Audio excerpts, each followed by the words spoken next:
to the Cinementalists. Noun, plural. Definition, those whose love for movies runs so deep, they can't help but do a podcast about them. Hosted by Colton Robertson and Joseph George.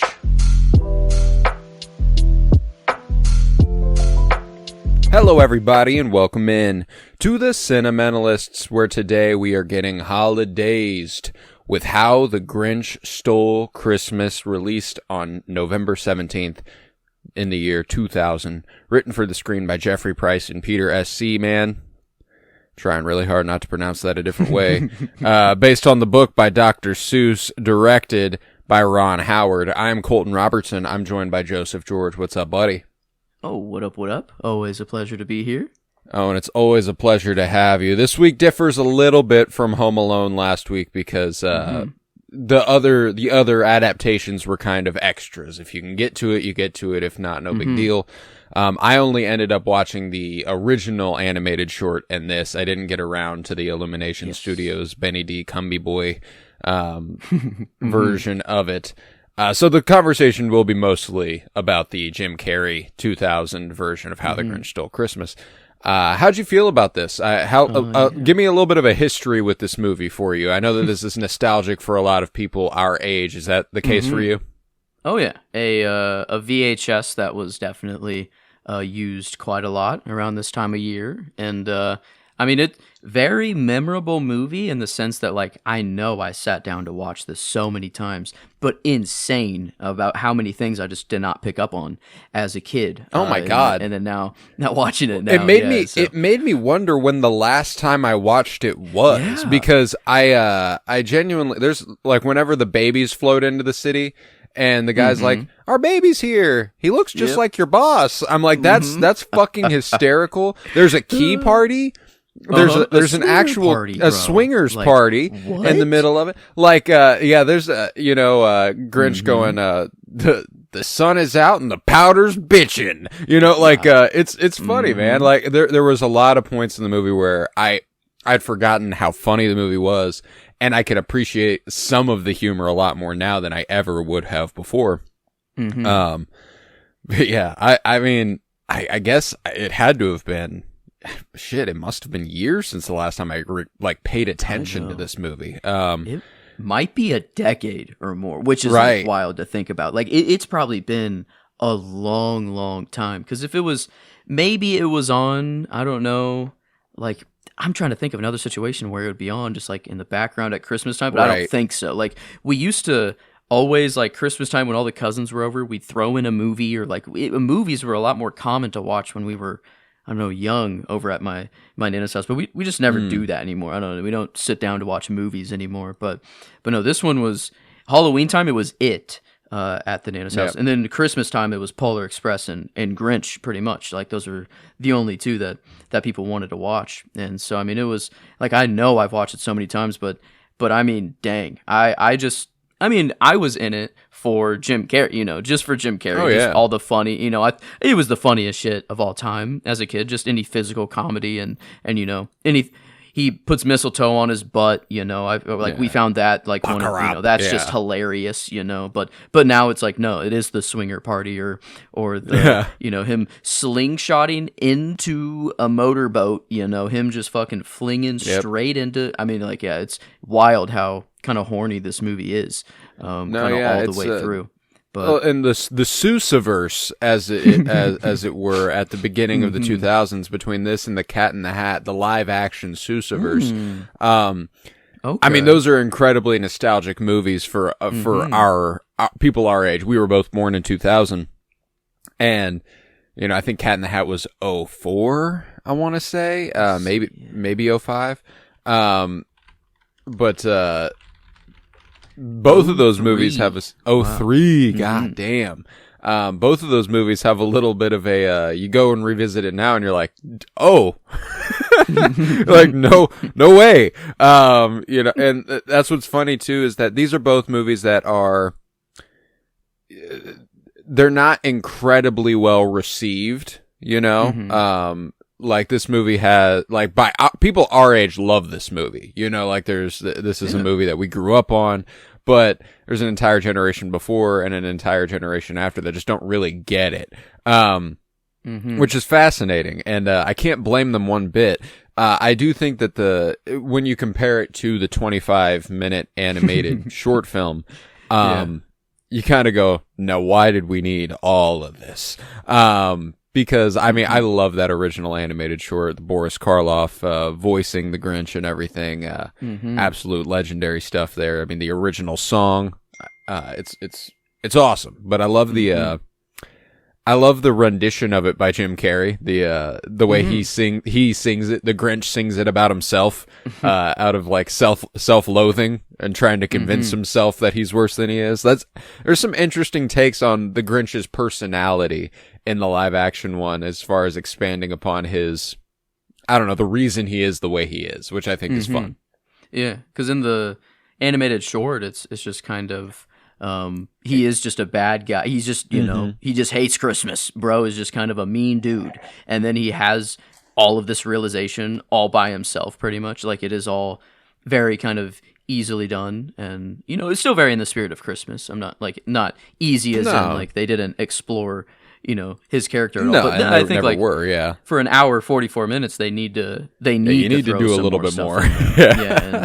And it was, I mean, a little bit all over the place. Like, it was very childlike and very warm and cozy, and then it'd go into the adult humor, and then it'd go into just Jim Carrey doing his thing for like a little bit. It felt like, you know, just some but I think like, because I'm trying to think of when I watched it as a child, and like I don't think I got like the any other stuff out of it other than his like quirkiness and like the comedy, and like I don't think I truly viewed this as like the cozy, like what I want to feel during Christmas time. That was more Polar Express. This was like, all right, I want to have fun for the whole like, this movie is while funny. I'm watching. Yeah, like this is just a fun, like the part whenever the explosion fucking kills me. I don't know why I didn't remember that at all. Whenever he like runs away from the tiny car burning up, and then like it blows up, and he like flies away, and it's like really early 2000s action movie type shit. That's so fucking funny. It's gonna blow! I love Jim Carrey because, I mean, obviously he's just an incredible performer with an insane range, and he can do a lot, but there's a genuine, like, there's one part in the movie whenever Jim Carrey peeks through, like, voice-wise, and I go, holy shit, you are putting on a completely new voice for the Grinch. Yeah. Like, it doesn't sound like Jim Carrey at all, and like, I kind of forget that. It's wild. Like those aren't his teeth, are like they're messing up those teeth? No, like yeah. They're fucking up his teeth. But I feel like it's the way like he holds his mouth to the side. He like, and it's almost like a noir, like kind of detective, he's got that, a little transatlantic bit, thing going on. But I mean, the amount of, I mean, I think kind of like in the vein of Batman and Riddler, you know, like the mask, like him covering up in all of this makeup. Like I feel like it gives him kind of the opportunity to go wilder, or like to and the mask, when he was the mask, I guess, in there, like it feels like he expresses himself way more like through this, or it's at least more normal too with a character like this. Like I don't know how this man smiles in the way he does, like how he can get his cheeks to like go into his eyeballs pretty much, but like he can just contort his face so well that it brings the character just so much more to life. Absolutely.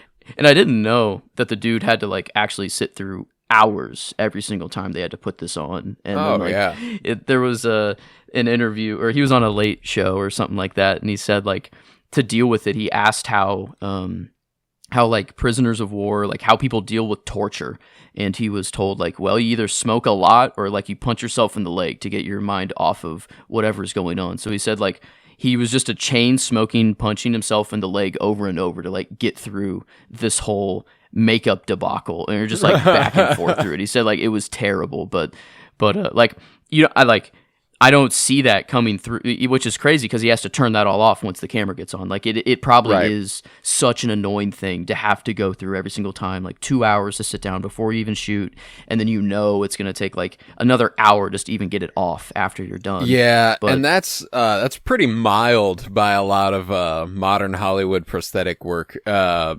Elordi and Frankenstein, that just came out. Sat through 11 hours of makeup. 11 hours of makeup. Like, he would fall asleep and they would just put makeup on him. Oh my God. You know, like that's like multiple times did he have to do that? Oh yeah. He didn't shoot all his scenes in one day, you know. He did a lot. And that's why Dave Bautista, when he did Drax, sat through a ton of makeup. I'm trying to, there's a bunch of Colin really Farrell with the Penguin. Yep, the Penguin. Yeah. Yep, definitely. But you know, this is an Oscar-winning film, How the Grinch Stole Christmas, and it did win for that makeup. Well deserved. I mean, it looks really, really impeccable, and everybody's does. You know, the entire look of Whoville is pretty seamless. Yeah, and I really enjoy, you know, production design in a Dr. Seuss movie has to be on point, and I think it is. It looks really, really Seussy, and that's something you obviously need. One of my favorite performances in this movie is Jeffrey Tambor as the mayor, Mayhew. He's so fucking funny. I love that actor. Has an Arrested Development tie. As he's like the main patriarch of the family in Arrested Development, and that show was like co-created and narrated by Ron Howard, who directed this movie. So there's a little bit of a keeping it in the family thing there, and I really enjoy that. Keeping it in the family is this whole town one family? Every single person's last name is Who, you know? So like, and it is just one town in a snowflake. Like there are babies just fly in, you know, I guess. Or is that just what they're telling the kids? Or is this actually how their baby production works? They just get babies dropped on their doorstep. That shit was so funny to me. Yeah. But then it's like, well, I don't know. I don't know how the reproduction cycle works in Whoville. But or like how the Grinch, you know, he's like so different from it's not that he just has like a little mutation or something. Bro is like actually different. And definitely fundamentally on a DNA level, something going on with him that is not the same as the rest of the Who's. I wonder if they were trying to go for like a racial thing, you know, because they're all white. Everyone's white in the movie. Besides, I think there's one person of color, or like of anyone that's not white, and it's the cashier at like the very beginning of the movie who's black, and then that everyone else is just white. And I'm like, is it like a, you know, not accepting someone that is? I do think that there is an element of that, which is, you know, kind of entirely on this movie. Because the original animated short does nothing to address that's why nobody likes him, is because he's green. And actually the animated short doesn't do anything to show that the town doesn't like the Grinch. It's just that the Grinch doesn't like the town. Yeah. So, this does have a lot to expand on there. And I think that kind of is the easiest is to kind of go like, well, your pre-existing prejudices against people who may look different, you know, like, don't let them dictate your life. Don't let them dictate how you feel about people. You know, cause, the way he was bullied when he was younger, and like he has a beard and he needs to shave. Like, I remember when I was younger, that part of the movie like genuinely scared me because Baby Grinch, yes, Baby Grinch is terrifying. It's fucking creepy, dude. It is creepy. Yeah. Okay. Thank you. I'm glad I'm not alone there. Cause Baby Grinch is freaky. It's I don't like it, but so that. I do think that there is an element of that they are definitely trying to play with a little bit, but they don't take it nearly. It's not supposed to be taken that seriously, so they obviously don't. They even have that line whenever the taxi doesn't stop for him, and he goes, "It's because I'm green, isn't it?" Yeah, which is the most on the nose race parallel. But hey, Martha has eyes for only him. You know, I mean, like that is. Damn, Martha Mayhew. Yeah, okay. No, this lady has made a career out of looking like she would be in a Dr. Seuss movie or a Dr. Seuss book. She was also in Edward Scissorhands. Okay. Which is not, it's not Seussy, but it's Tim Burton, Yeah. and it's got the same sort of feel where it's like hyper fantasy production design and all that stuff, and strange looking. But like that's what's funny is she's obviously not. She's got the bone structure, like the facial bone structure of someone who would be from Whoville, and she's still super fucking fine. Like that is a beautiful woman. It's just built in. They didn't I thought it was funny that like they actually needed to like alter or like do makeup on everyone else to like make them look like they were a member of Whoville. They barely changed her face. Like, so not to like diss on her or anything. I don't know. No, because she's gorgeous. That's that's what's fascinating is that everyone else looks goofy as shit, and she looks like she looks born for this. It's so funny, and I mean that affectionately. I don't mean that negatively. It's I love that part of the movie though. Whenever she's like visibly horny for the Grinch. It's so fucking funny. Yes. Whenever she points at him and he like points at himself like, me? Are you fucking kidding me? So fucking funny. I mean, from Rip though, like Grinch knew that she had a crush on him. Like I love the colors of Christmas. Red and green. As she like, brushes his face, and then so. I think it was more of just a denial thing, but I love how like instantaneously he just shoves it in the mayor's face. Like he's like, all right, no, I'm not, no hard feelings, right? And then he just is like, finally, I get back to you. But it's nice to have the kind of villain, of them. It's probably the mayor if it has to be one person, but really it's just kind of like the materialistic, I think, idea of Christmas, and then like that's the nice cozy part of the movie is whenever like the dad is like, no, that's my daughter, and she's actually fucking and right. Frankly, thank fucking Christ he did that, because if you let a grown man talk to your small child that way and don't say a fucking thing, you are an absolute pussy, So I'm glad he said something, even though he probably should have punched him in the fucking jaw. But we solve these fights with words. But his wife, got right on him right up. She was like, all right, we're going right now, right here in front of everybody. It was. It's crazy how horny the movie. It went over my head just as a kid. Like I didn't even think of anything like sexual with this movie. Well, and that's what makes me curious. There was a lot of this movie that I straight up didn't remember. And I wonder how much when you're young, whenever you see stuff like that, just goes in one ear and out the other because you're like, that's not for me. Like you're like, that's not, I don't even remember. I'm not even going to remember this. Like there was so little of the movie that I did functionally go, oh yes, I know exactly what's about to happen. I remember precisely where we're going next. It was mostly surprising. And I think that's that's a credit to the movie. And I think it's a lot of fun, but, it's long, I think it stretches. I think it's, I think it's okay. It's an okay edit. There's something that the camera does that I just, I have to do everything I can to ignore. It has this slow swaying spin that is incredibly Dr. Seussy. Yes. And that's the only reason I can forgive it. But my God, does it make the movie annoying to watch at times for me? Like, it slowly turns, and then it slowly turns the other way when they cut, and then it slowly turns again. So like, it's 100% obviously very, very intentional. And there are moments in the movie when it works, and I'm like, yeah, that makes sense. But whenever the camera's just stationary, like it's staying in one spot, and it's turning, oh my God, I can't stand it. I don't know why, but it makes the movie hard to watch during those scenes. And then it stops doing it for a while, and right when I think, okay, we're free of this, they do it again.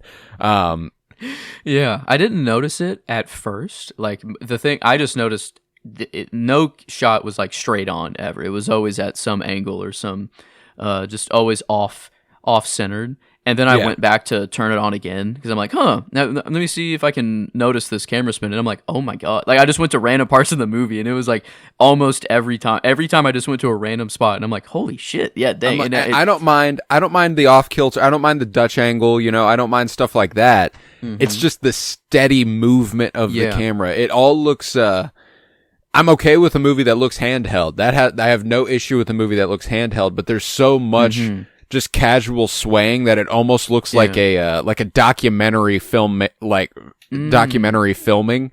At points when it cuts between, like whenever it gets really choppy and it cuts between characters, it just looks like there's an actual crew of cameras holding and somebody is just kind of swaying while they hold it.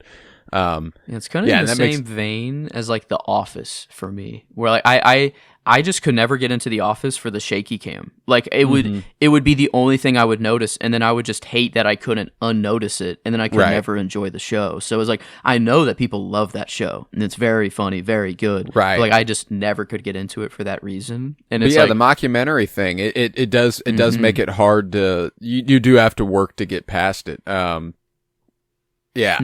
with you. It's a strange, and it's definitely a strange choice for how it's not a strange choice for How the Grinch Stole Christmas. Like I said, it is Susie. It makes sense, and like that kind of like, I don't even know how to describe the way it's supposed to make me feel. I know that but I know it's Susie. It makes it feel weird and not normal, and I appreciate that.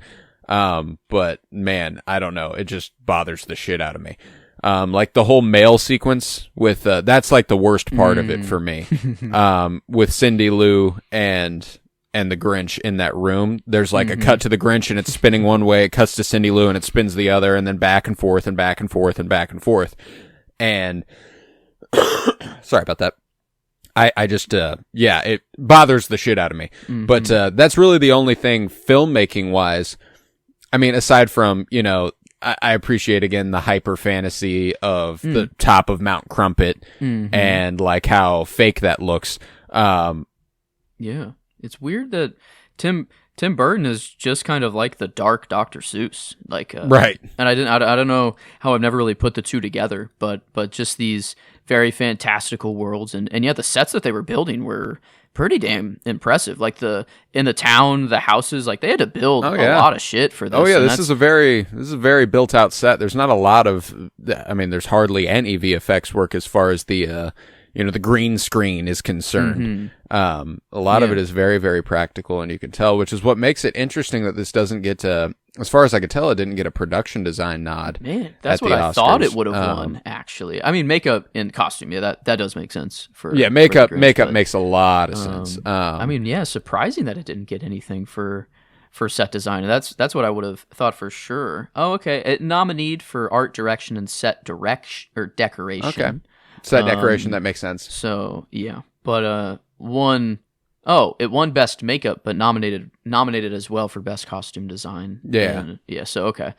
Oh, do we have a Kansas City film? No? Oh, we're slacking. Man, we haven't had... I feel like it's been so long since I've been able to see the good old Kansas City Film Critics Circle Award, but no. It is what it is. It's okay. It is what it is. We're gonna... Yeah, and it did... I guess it makes sort of sense that it got, like, mixed... I wonder how many people were like, no, this is the book that I cherish as a kid, or this is... The animated short is what I cherish. Why are we making this into live action? It already exists. It also came at a point... Like, Jim Carrey is pretty universally beloved at this point. But whenever he was in a lot of stuff, it's just like anybody else. There are a lot of people who don't like Timothée Chalamet because they feel like they see him everywhere. Like there are a lot of people who don't like Pedro Pascal because they feel like they see him everywhere.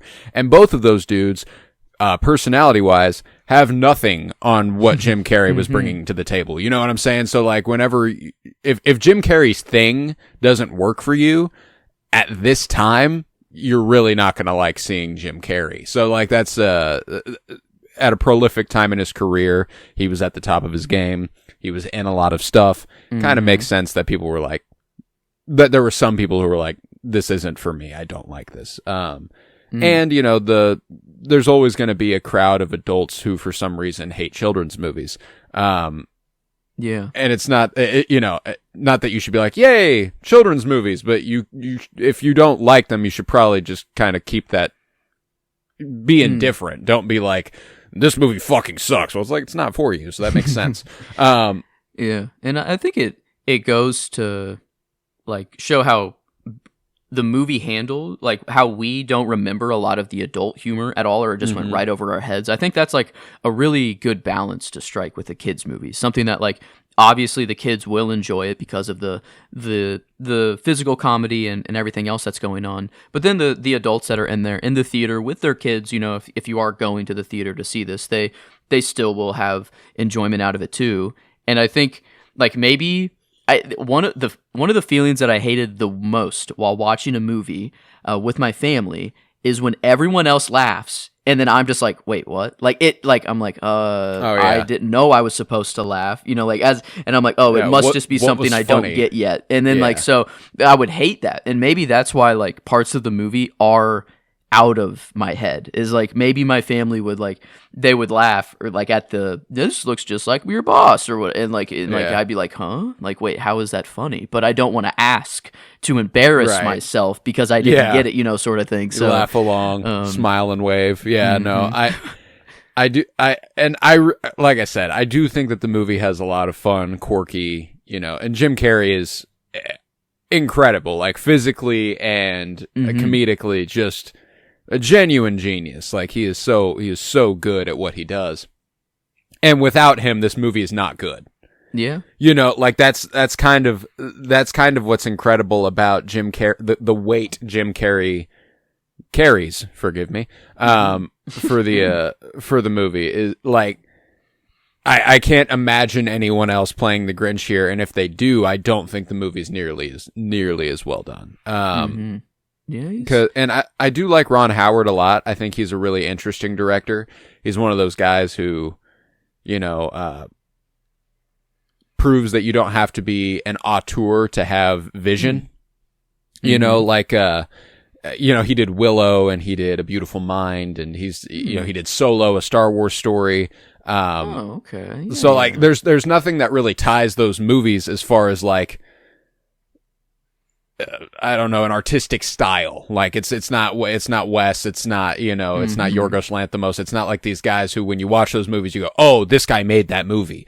It's more in the vein of, and we just lost a legend earlier this week to, tragic circumstance. Rob Reiner. Rob Reiner was a similar director as far as, like, again, a guy with vision who wasn't strictly an auteur. He made, this is Spinal Tap and Princess Bride and When Harry Met Sally and Stand By Me. Like, there's nothing that ties those movies in a literal filmmaking sense. It's just this, it's just that you have an idea and you know how to execute it. And that's what's, Rob Reiner, I think, is more of a legend than Ron Howard, but I think Ron Howard has found himself in a similar vein as far as his ability to continuously direct movies that do put asses in seats and people do enjoy.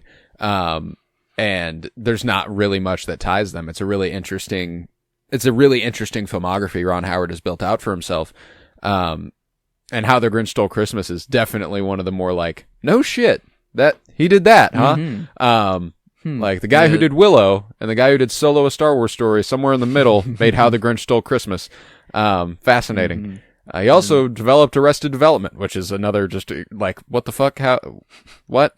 I guess all adaptation or coming from, like, a source material, it seems, and but there's not, like, much to go off of for source material. Like, here they had to actually create, like, a lot. Like, his whole backstory was never 100%. A thing, and, like, so having to create that, I guess that's more on the writer side of that probably. But it's crazy how I'd say the iconicism of the role, that's probably just Jim Carrey doing all that. Like, if you're right, like, if it isn't Jim Carrey, the movie I don't think it carries. Well, and now every version of Grinch is inspired by Jim Carrey's performance of the Grinch, not by Boris Karloff's original Grinch. Like, there's those commercials for Walmart right now.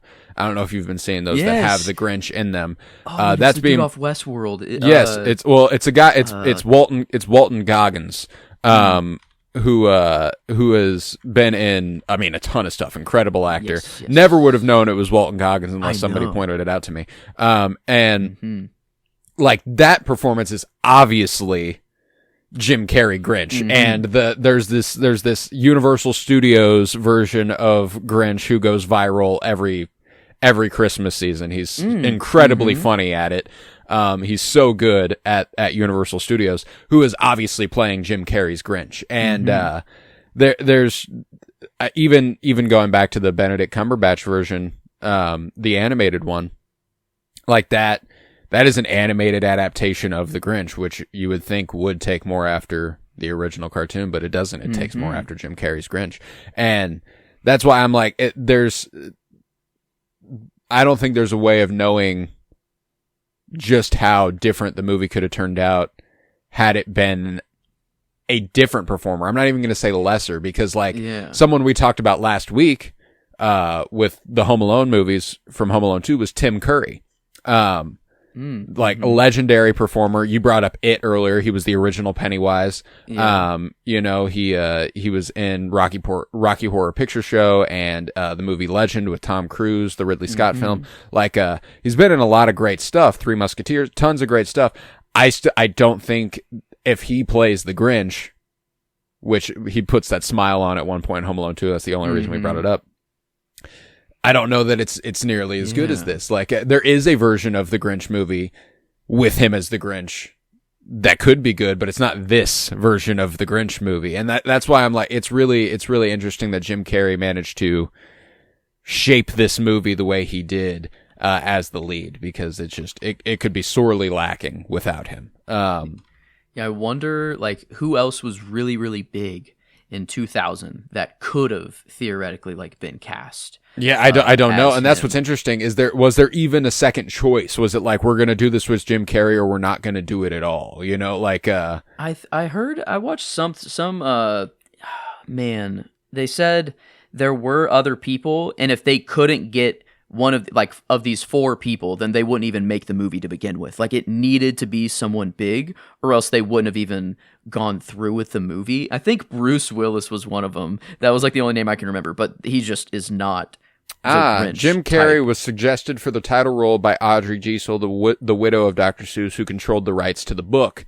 She also suggested Jack Nicholson, Dustin Hoffman, and Robin Williams. So yeah, those could have been all could have been interesting, but again, I don't think that it would be a different movie with those people playing it, Robin Williams is too sweet, Jack Nicholson is too evil, Jim Carrey's the perfect mixture of the two, right? I feel like. So yeah, it's but and obviously Anthony Hopkins is narrating this motherfucker too, which is always good. Gotta love that, That's always. I mean, yeah. I feel like he just he is just to establish legitimacy. Is all right. Oh, Anthony Hopkins is narrating this shit. It's gotta be for real.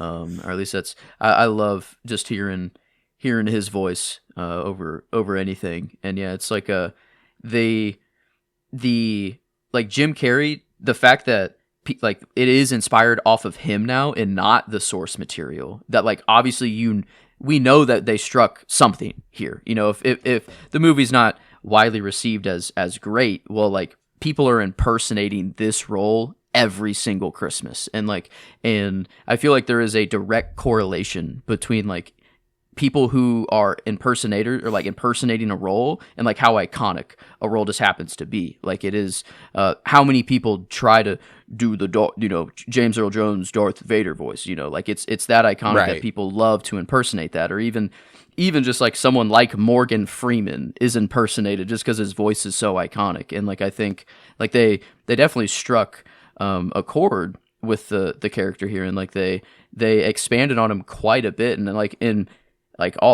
this is much better than the animated short. I love the animated short. It's simple, it's very nice. It is very, very short, but there's not a whole lot they can do within 20 minutes, but within 2 hours, there is a whole lot more, I think, to get out of it, and giving him the actual kind of the a kid who was just bullied in school and took kind of that trauma to the absolute maximum and just let it kind of destroy his whole life for a bit and just become a hermit. And it's like it's not that like crazy of a story. I feel like this is pretty relatable for a lot of people growing up just in school and stuff. So I think they did a really good job of like actually expanding on it and like making the Seuss lore like all make sense. Like this doesn't feel out of the Seuss verse, which I didn't think of that at first, of like Cat in the Hat also being out.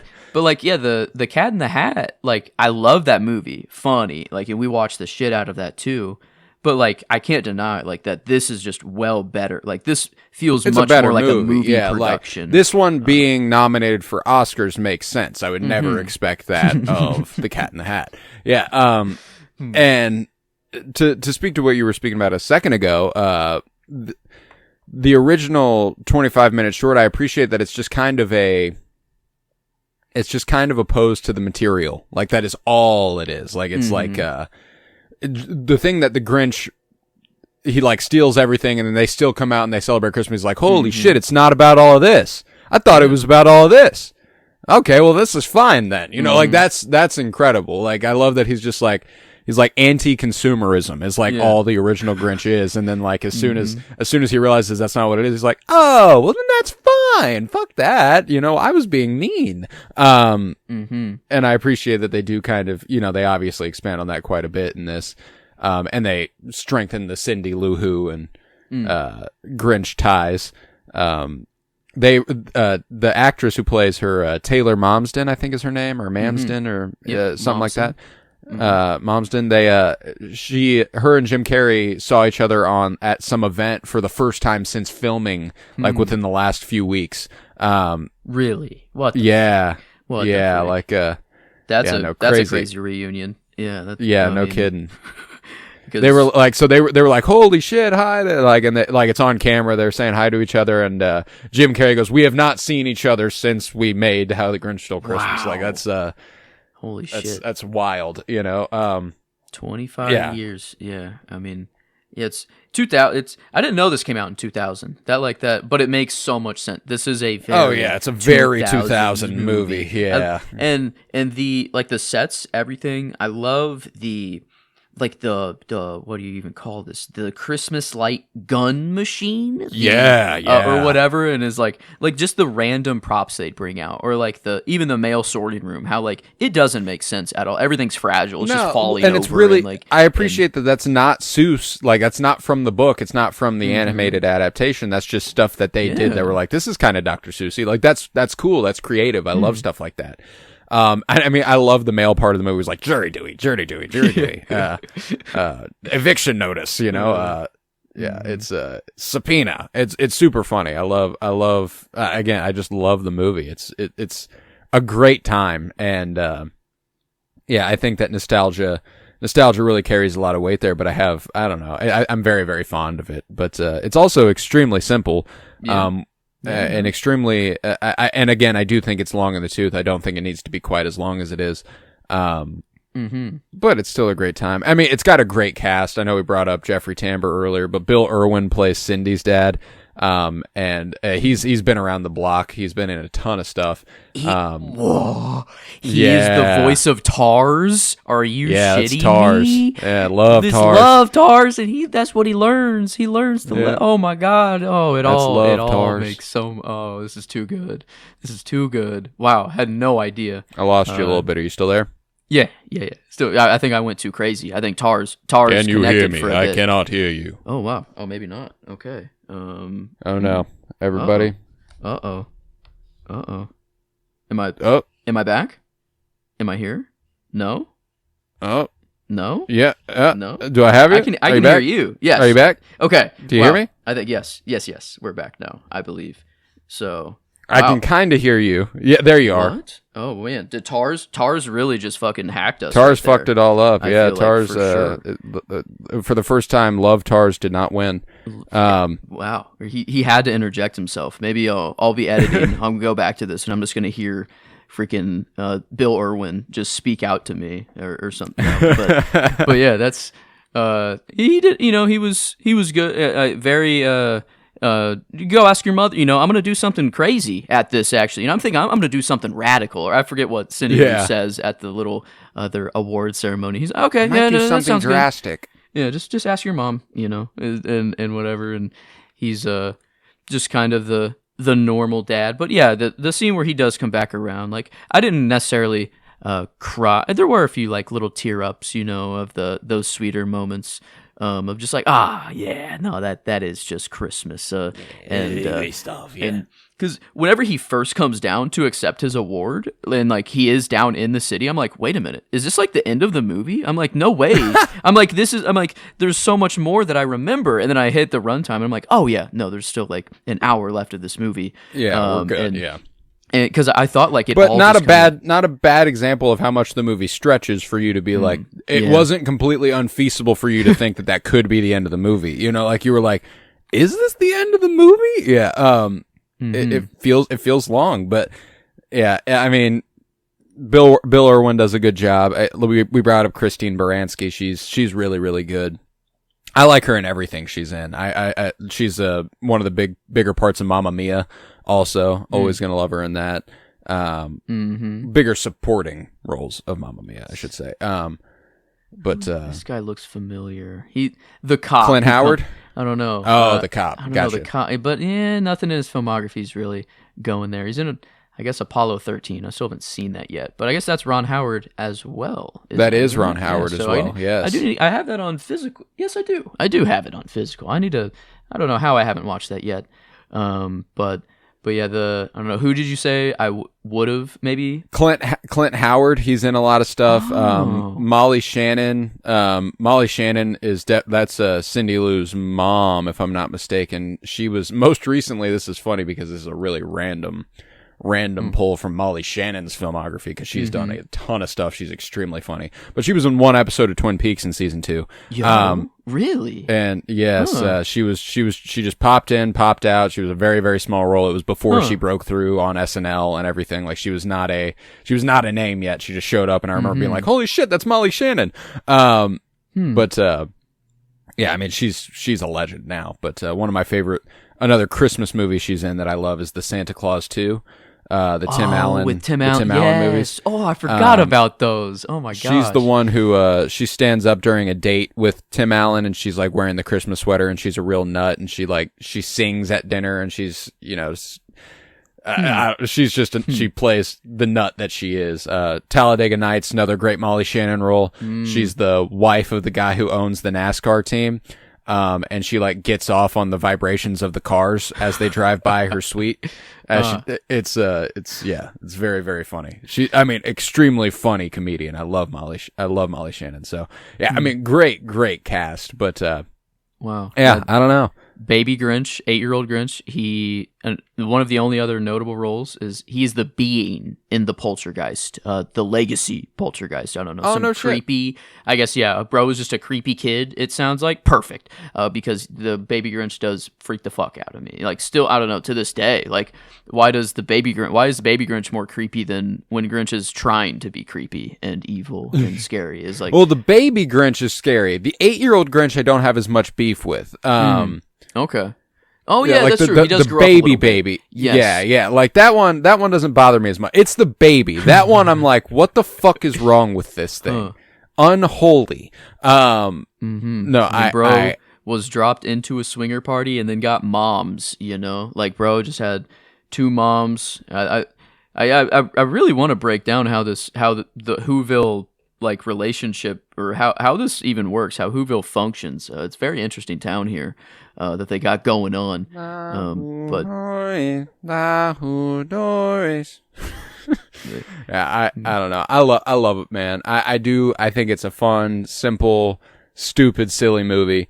And Jim Carrey does a great job, man. I think that it again, without him, movie kind of falls apart. But yeah, it's a simple enough movie that I literally don't think I have anything else to say about. Yeah, I know. And that's like kind of while watching is like I always kind of think of things I'll bring up or like how where the conversation might go, and I'm like, man, it's really just going to be Jim Carrey, huh? Her just kind of like, I was like, this is just going to be a short podcast. As I was watching it, I was like, that's why I was like, well, shit, if we can watch all three of them, we might be able to get something. But you know, we wouldn't be getting that much more out of the Illumination Studios one either. It's again a very similar movie. I think that's that. I think I can do some plugs. We'll rate this movie and then we will get on out of here. If you would leave a 5-star rate and review and download wherever you might be listening. We appreciate those downloads. That is a huge help. And December's been very, very kind to us. It's a Wonderful Life was a pretty big episode. Consistently getting downloads daily, which is very, very cool. We don't get a lot of our episodes here don't have a ton of legs. They usually get a bunch of downloads on day one. And then, random little pickups throughout the, a download or two for days to come. But that one has been getting pretty consistently listened to. Home Alone vs. Home Alone 2 did a pretty good job. So hopefully this one does the same thing. But yeah, download, 5 stars, 5 stars, 5 stars. Share with a friend who likes movies. You've got a friend who likes movies. Share the podcast with them. We would appreciate that greatly. Let's see. We also do a Twin Peaks podcast. I brought that up a second ago with Molly Shannon in relation. It's called Fire Pod with Me, a Twin Peaks podcast. Currently, we are in the midst of The Return, Twin Peaks The Return, which is season 3. That show is friendly to the first-time viewer and the rewatcher alike. I am rewatching it. Joseph is watching it for the first time. So there are no spoilers after the point we are covering. Everything prior to what we're covering, obviously, fair game. So you should watch Twin Peaks. Absolutely watch Twin Peaks. And then if you happen to want a podcast about it, we have that episode by episode, scene by scene, all of it over on Fire Pod with Me, a Twin Peaks podcast. We also have something called Geek with Me, where yesterday we recorded a live commentary of The Force Awakens to celebrate the 10-year anniversary of the film. That probably found its way to the airwaves today, if I'm not mistaken. It's a lot of fun. We love that movie. We love Star Wars, so we obviously had to celebrate the 10-year anniversary of The Force Awakens. We might even have a little something extra coming. I'm not going to promise it, but we might have a little something extra for The Force Awakens coming soon. So yeah, that's Geek with Me, nerd shit podcast, Star Wars, Marvel, DC, comic book, fantasy, all that bullshit. Geek with Me. Go check that out. We will be back next week on The Sentimentalists on Christmas Day with a Christmas story. Very, very excited for that. And I will officially tell you that our New Year's Eve movie, I'm very, very excited for that. Last year was our first year as The Sentimentalists. So we celebrated New Year's Eve with our favorite movie of 2024, or one of our favorite movies of 2024, where we discussed challengers on New Year's Eve, and that was a lot of fun. And this year on New Year's Eve, the movie I think we've kind of settled on is Guillermo del Toro's Frankenstein, which I also brought up earlier in the episode. So those are the next couple weeks on The Sentimentalists. We've got a Christmas story on Christmas Day, and we've got Guillermo del Toro's Frankenstein on New Year's Eve. Very, very excited for that. With that, let's go ahead and rate How the Grinch Stole Christmas. All right, on a scale of 1 to 10, I think Home Alone and Home Alone 2 are kind of its ceiling. Yeah, I was going to say the same. Like, I don't put this above Home Alone. I would actually rather watch Home Alone. I definitely would. I even struggle. I know that we said that, like, when you compare this to Cat in the Hat, a lot of stuff's going to benefit from comparing to Cat in the Hat. So I'm like, that doesn't strictly mean I even quite reached the 7 mark on a personal note on a scale of 1 to 10. I do think I'm going to fall right outside of it.